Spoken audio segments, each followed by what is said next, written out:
பதுளை யூரி தமிழ் மகாவித்தியாலயத்திற்கு சென்ற பிரதமர் கலாநிதி ஹரணி அமரசூரிய பாடசாலையின் நிலைமை தொடர்பில் கேட்டறிந்து கொண்டார்.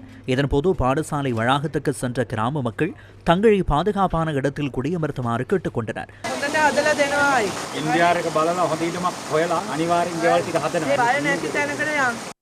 பின்னர் பெலிமட முஸ்லிம் மகாவித்தியாலயத்திற்கு பிரதமர் விஜயம் செய்தார்.